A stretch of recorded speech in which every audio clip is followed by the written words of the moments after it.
Assalamualaikum warahmatullahi wabarakatuh. Halo, apa kabar semuanya? Kembali lagi dengan saya. Oke, kenalin, namaku Nurul Fajriah, NIM 2110202013, mahasiswi UIN Raden Fatah Palembang, program studi pendidikan agama Islam, kelas PAIA 2021. Oke, pada kali ini kita masih membahas tentang pengembangan media dan sumber belajar. Nah, ada yang tahu nggak kita mau bahas materi apa hari ini? Nah, seperti biasa, sebelum kita melanjutkan materi, kita akan mereview sedikit tentang materi yang telah kita bahas pada pertemuan sebelumnya. Ada yang masih ingat nggak kita bahas apa saja? Oke, pada pertemuan kemarin, kita telah membahas tentang sumber belajar dan klasifikasinya. Nah, pengertian sumber belajar itu sendiri merupakan sesuatu yang dapat dimanfaatkan dan digunakan sebagai acuan maupun referensi di dalam kegiatan proses pembelajaran, baik itu meliputi orang, alat, bahan, aktivitas, dan lingkungan yang bertujuan untuk memudahkan proses belajar mengajar. Nah, adapun di dalam kawasan teknologi pendidikan, sumber belajar itu dapat diklasifikasikan menjadi yang pertama, pesan. Yang kedua, orang yang bisa menjadi guru pembina, pembicara. Yang ketiga itu bahan berupa media atau software. Yang keempat, alat, teknik, serta lingkungan. Nah, selain itu, jika dilihat dari segi tempat asal-usulnya, sumber belajar dapat dibedakan menjadi dua. Yang pertama, sumber belajar yang dirancang. Nah, ini memuat isi, tujuan kurikulum, dan karakteristik siswa tertentu.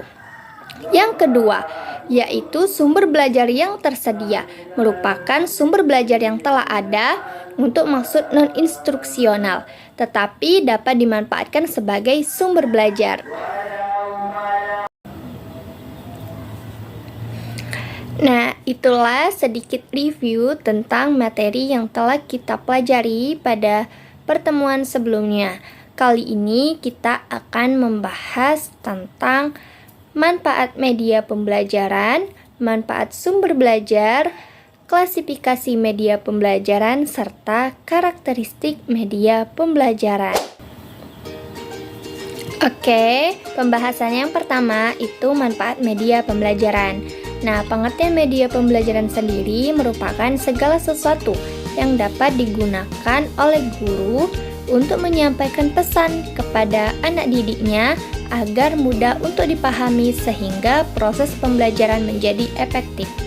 Media pembelajaran sendiri itu harus dapat memberikan pengalaman yang menyenangkan dan memenuhi kebutuhan individu daripada peserta didik tersebut. Nah, teman-teman, manfaat media pembelajaran ini dibagi menjadi dua. Yang pertama, manfaat bagi guru dan juga manfaat bagi siswa. Yang pertama, manfaat media pembelajaran bagi guru. Bagi seorang guru, adanya media pembelajaran ini tentu sangat menunjang proses belajar mengajar. Adapun manfaatnya, yang pertama, memudahkan guru dalam menyampaikan materi pelajaran. Yang kedua, mencapai tujuan pembelajaran menjadi lebih efektif dan mengasah kreativitas guru pada proses pembelajaran. Yang ketiga, membuat guru dapat mempersiapkan bahan ajar sebelum guru tersebut memulai kelas pembelajaran. Selanjutnya, mengefisiensi waktu dan juga tenaga guru sebagai pendidik.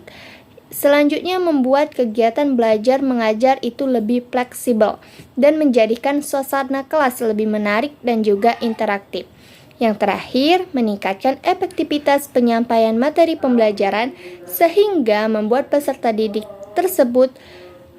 didik yang bosan itu menjadi lebih aktif. Nah, maka dari itulah seorang pendidik harus memiliki inovasi dalam menyusun media pembelajaran. Selanjutnya, manfaat media pembelajaran bagi siswa atau bagi peserta didik. Yang pertama, itu membuat proses pembelajaran lebih menarik dan juga mendukung proses pembelajaran siswa secara otodidak. Yang kedua, makna yang termuat di dalam proses pembelajaran itu lebih jelas, lebih mudah untuk dipahami sehingga dapat meningkatkan motivasi siswa dalam belajar. Nah, yang ketiga, materi yang diajarkan lebih mudah dipahami dan dapat meningkatkan kualitas belajar siswa. Pembahasan yang kedua itu tentang manfaat sumber belajar. Nah, sumber belajar sendiri memiliki pengertian segala sesuatu yang dapat memberikan pesan atau informasi, baik itu berupa data, orang, wujud tertentu yang dijadikan sebagai acuan, referensi, atau rujukan di dalam proses pembelajaran.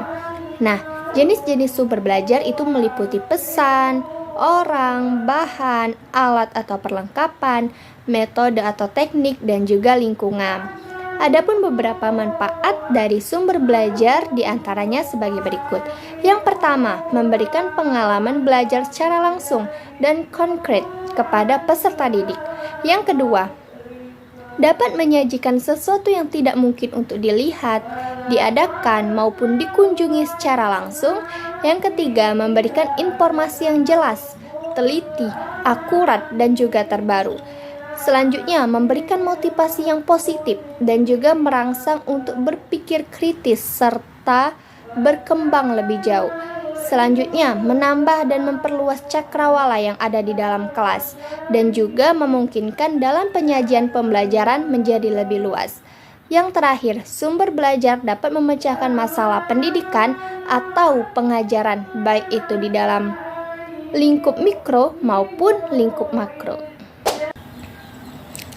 Nah, teman-teman, selain itu, ada pun beberapa manfaat dari media pembelajaran dan sumber belajar.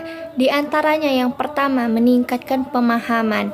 Artinya, dengan adanya media pembelajaran dan sumber belajar, itu dapat membantu siswa untuk memahami konsep dan juga materi pelajaran dengan lebih baik. Yang kedua, menyediakan variasi dalam proses pembelajaran. Nah, artinya seperti menggunakan buku, video, game, dan lainnya. Yang ketiga, memperkaya pengalaman belajar dan juga menjaga kontinuitas belajar. Nah, artinya media pembelajaran dan sumber belajar yang berbeda dapat membantu siswa memperkaya pengalaman belajar, seperti siswa tersebut mengunjungi situs web atau museum online. Dan juga menjaga kontinuitas belajar, artinya membantu siswa untuk tetap belajar meskipun siswa tersebut tidak dapat hadir di kelas atau di sekolah.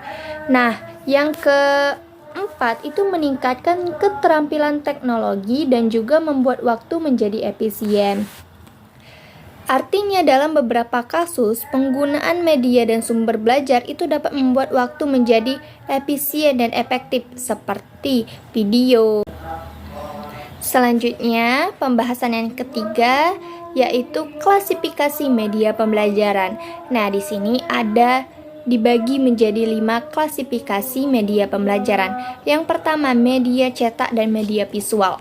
Apa sih media cetak itu? Jadi, media cetak memiliki ciri-ciri, diantaranya teks, dibaca secara linear, seperti buku, modul, majalah, dan lainnya. Nah, sama seperti media visual itu merupakan media pembelajaran yang berbentuk gambar atau video, media yang mengandalkan indera penglihatan semata dari peserta didik itu, seperti buku, modul, gambar, kartun, dan lain sebagainya. Yang kedua, media audio. Nah, media audio ini merupakan media pembelajaran yang mengandalkan indera pendengaran. Jika tadi media visual mengandalkan indera penglihatan, nah media audio ini mengandalkan indera pendengaran. Seperti radio, podcast, dan lain-lain yang berbentuk suara.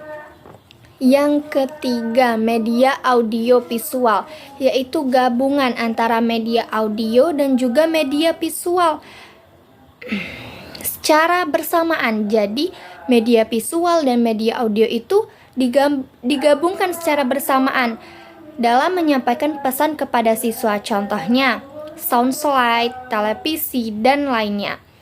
Yang keempat, media elektronik atau multimedia.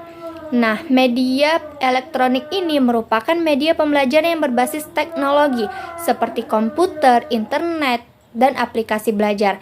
Yang terakhir itu media realita, artinya media nyata yang ada di lingkungan alam, baik itu digunakan dalam keadaan hidup maupun yang sudah diawetkan, contohnya hewan, herbarium, dan lain sebagainya. Selanjutnya, kita akan membahas tentang karakteristik media pembelajaran. Nah, media pembelajaran ini dibagi menjadi 6 karakteristik. Yang pertama, itu kesesuaian dengan tujuan pembelajaran. Artinya, media pembelajaran yang dipilih harus sesuai dengan tujuan pembelajaran yang ingin dicapai. Yang kedua, kesesuaian dengan materi pembelajaran. Artinya, media pembelajaran yang dipilih itu harus sesuai dengan materi yang dipelajari dan dapat membantu siswa dalam memahami materi tersebut secara lebih mudah. Yang ketiga, kesesuaian dengan kondisi siswa. Artinya, media pembelajaran yang dipilih harus sesuai dengan kondisi siswa, termasuk tingkat kemampuan dan minat belajar siswa tersebut. Yang keempat, kemudahan penggunaan. Artinya, media pembelajaran yang dipilih itu harus mudah untuk kita gunakan dan tidak memakan waktu yang lama untuk dipelajari. Yang kelima, biaya atau anggaran biaya. Media pembelajaran yang dipilih itu harus sesuai dengan anggaran yang telah disediakan. Harus sesuai, seimbang dengan hasil yang akan dicapai. Nah, yang terakhir itu keterampilan guru. Apapun media yang dipilih, apapun media yang telah ditentukan, guru harus mampu menggunakannya dalam proses pembelajaran. Nilai dan manfaat media amat ditentukan oleh guru yang menggunakan media pembelajaran tersebut. Nah, teman-teman, dari pembahasan kita tadi dapat disimpulkan bahwa media pembelajaran dan sumber belajar itu memiliki banyak manfaat bagi guru dan siswa. Pada proses pembelajaran, seorang guru harus menggunakan berbagai media dan sumber belajar agar peserta didik dengan mudah untuk memahami materi. Maka dari itu, seorang guru harus memiliki inovasi dalam menentukan media dan sumber belajar yang tepat agar dapat membantu meningkatkan kualitas proses pembelajaran. Nah, selain itu, dengan adanya klasifikasi media pembelajaran, hal ini akan mempermudah para guru dalam melakukan pemilihan media pembelajaran yang tepat pada waktu merencanakan pembelajaran untuk mencapai tujuan tertentu. Selain itu juga, seorang guru perlu mengetahui karakteristik dari media pembelajaran yang akan digunakan dan harus disesuaikan dengan pembelajaran yang akan disajikan. Dengan demikian, pembelajaran dapat menjadi lebih efektif dan juga efisien. Oke teman-teman, sekian materi kita pada kali ini. Semoga apa yang telah kita bahas tadi bermanfaat bagi kita semuanya. Sampai jumpa di pembelajaran selanjutnya. Saya ucapkan terima kasih. Wassalamualaikum warahmatullahi wabarakatuh.